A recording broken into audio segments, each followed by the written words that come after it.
আসসালামু আলাইকুম। আজকে আমরা 46তম বিসিএস লিখিত পরীক্ষা এটার ইংরেজি প্রশ্নটা আমরা বিশ্লেষণ করার চেষ্টা করব। পরীক্ষাটা হয়েছে আজকে অর্থাৎ 28 জুলাই 2025। আমরা ইংরেজি অংশটা বিশ্লেষণ করব। প্রথমে যেটা দেখতে পাচ্ছি যে একটা প্যাসেজ আসছে, পার্ট 1-এ যে প্যাসেজটা আসছে, এটা টপিকটা হচ্ছে খুবই গুরুত্বপূর্ণ এবং আমরা আমাদের সকলের পরিচিত, সেটা হচ্ছে ব্রেইন ড্রেন।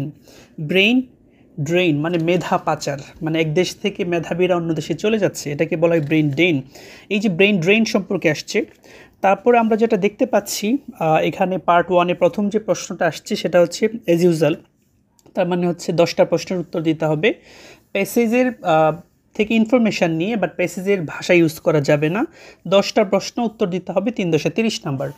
2 নাম্বার যেটা দেখতে পাচ্ছি, write the contextual meaning of the following words, তার মানে ওয়ার্ড মিনিং চেয়েছে। 5টা ওয়ার্ড আছে, এই 5টা ওয়ার্ডের মিনিং লিখতে হবে এবং এই মিনিংটা কিন্তু অবশ্যই এই যে প্যাসেজে কী মিন করছে সেটা, মানে কোনো একটা শব্দ অবস্থা দেখে ব্যবস্থা নিতে হবে। মানে বিভিন্ন কনটেক্সটে বিভিন্ন রকম অর্থ হইতে পারে, এই প্যাসেজের কনটেক্সটে কী সেটা আপনাকে লিখতে হবে। 3 নাম্বার যেটা আসছে খুবই ইন্টারেস্টিং এবং খুবই সহজ এবং খুবই গুরুত্বপূর্ণ, সেটা হচ্ছে true and false. True and false কিন্তু থাকে না, সচরাচর থাকে না এবং আমি দেখিনি, এইবার আসছে।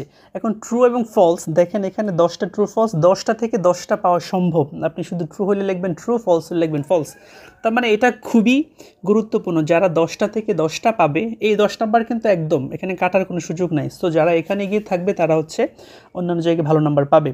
পরে দেখেন 4 নাম্বার যেটা আসছে, change the following words as directed and make sentence. এটা অন্যান্যবারও আসছে, তার মানে কিছু কমন শব্দ আসছে, হোম, অপরচুনিটি, এগুলার হচ্ছে আপনার চেঞ্জ করতে হবে, যেন হোমটাকে অ্যাডভার্ব করতে বলছে।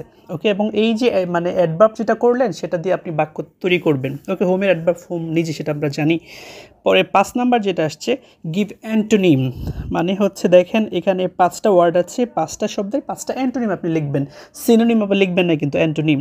তারপর 6 নাম্বার অ্যাজ ইউজুয়াল সামারিটা আসছে। সামারিটা হচ্ছে অন্যভাবে লিখছে যে right briefly the main idea of the above text. Summary লিখতে বলছে 100 ওয়ার্ডের মধ্যে।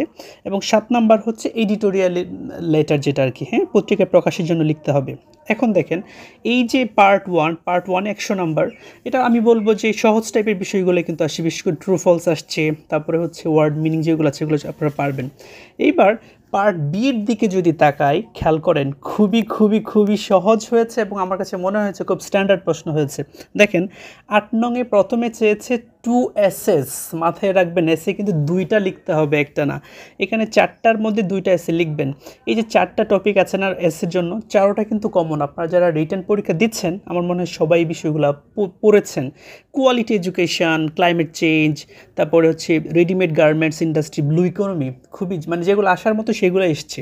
ওকে, 9 নম্বর যে প্রশ্নটা, বাংলা থেকে ইংরেজিতে প্যাসেজ যেটা লিখবো, এটা আমি পড়ে দেখেছি, আমার মনে হয় যে এখানে কঠিন কোনো ভোকেব ইউজ করতে হবে না, এখানে যা আসছে সেটা আপনারা হয়তো পারবেন। 9 নম্বরটা সহজ হয়েছে, বাট তুলনামূলকভাবে 10 নম্বর যে প্যাসেজটা ট্রান্সলেশন করতে হবে ইংলিশ থেকে বাংলা, এটা একটু কঠিন, খুব বেশি কঠিন না কিন্তু। এথিক্যাল ডিলেমাস, ব্যাংকিং সেক্টরের যে নৈতিক সংকট বা নৈতিক উভয় সংকট বা নৈতিকতার যে দ্বন্দ্ব, সেটা নিয়ে আসছে আর কি।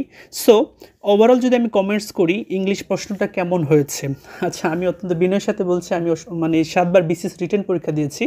সো আমি আমার অভিজ্ঞতার আলোকে বলতে পারি প্রশ্নটা সহজ হয়েছে, মানে খুব সহজ না আবার খুব কঠিন না, কিন্তু মানে মোটামুটি মানের প্রশ্ন হয়েছে এবং মানে স্ট্যান্ডার্ড প্রশ্ন হয়েছে। সো আপনারা যারা হচ্ছে রিটেনের মাঠে আছেন, আমার মনে হয় যে আপনারা ভালো নাম্বার ক্যারি করবেন। আপনাদের সবার জন্য শুভকামনা। Thank you.